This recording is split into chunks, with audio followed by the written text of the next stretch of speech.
So I'm just on Chapel Street here, heading towards Dunn Stores over in the Cranmore side of town. And at this roundabout here, coming from the right is really blind. So I nearly always advise you to have a little pause here. It's not a legal requirement, but just a little pause. Check to the right. At this moment in time, it's clear. Taking the second exit. So once I pass that first exit, mirrors and signal to the left. Again, watch for pedestrian crossing, okay? There's pedestrian crossings coming off nearly all of these small roundabouts. So Dunn's is on our right here. I'm going to take the second exit, which is straight on. So again, we have speed bumps and crossings. Slowing down, and again, remember, Dunn's is an official exit, so people coming out from your right there out of Dunn's have the right of way. At the moment it's clear, so I'll proceed. So again, that's the first exit there. We're taking the second, so you'll see it in a moment now. So mirrors and signal to the left, and as again we exit, there's a pedestrian crossing and a speed bump. So we're driving along here, heading over towards Aldi's side of town, over towards Cranmore. Again, you're in a 50 kilometre limit here, but you probably won't often get near the 50, but again, it all depends on the road conditions, and you'll hopefully make that judgment yourself and understand what's the best.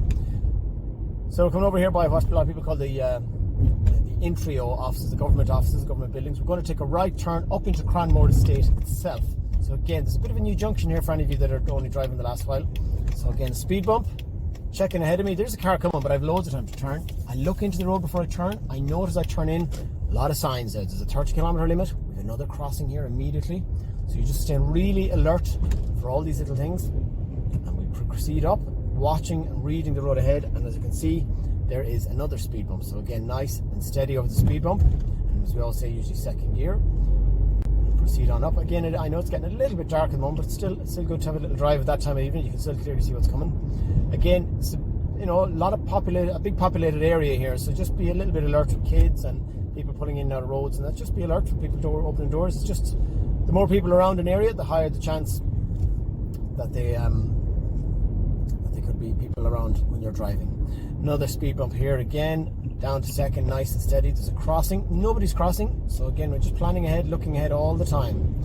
And again, another speed bump. There's 3 speed bumps down through that Cranmore Road, and there's very often hazards like parked cars and that on that road. So again, if you're brought down this way or up this way, just be alert for that. So I'm going to take a right turn at the top of the road. Now there is a stop sign here. You can see it as you get nearer, but it's actually turned a little bit by mistake. So just be alert for that.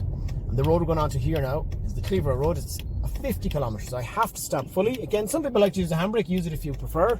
I'm edging out, looking left and right, and it's clear. Now we're still on a speed bump here, so you can just see there. A lot of people drive off this really fast, nice and steady till you get off the bump, and then proceed on. And as I said, it's a 50 zone, but you probably won't get near that 50.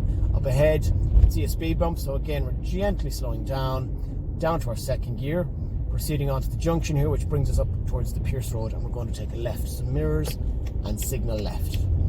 Again, 2 lanes here, it splits in 2 lanes, so we're going to left, so make sure you keep clearly in the left lane, and it's a stop line, so you have to stop. And I nearly always recommend my pupils would stop here with, or sorry, I should say, put on the handbrake when they stop. Looking left and right, if it's clear, off we go, okay? And then driving up to this junction here, this is the Christie's junction. We showed it in another video coming from another angle before. We're going to take a right turn, so we'll signal now. You can see where your lane is clearly here, so clearly get in your lane. We have a red light at this moment in time, so again, I'm looking for where's that nearest line to me. It's just before the red zone. Now the lights have changed green, so I can go in. There's a box. I can wait there if there was oncoming traffic, but if it's clear like it is now, I proceed. And you can see there's only a green light there. That means people can go right, people can go straight on. But if you had to wait in that junction for making a right turn because of oncoming traffic, you'd either have to wait for a clear passage or a green arrow to show you that you can go.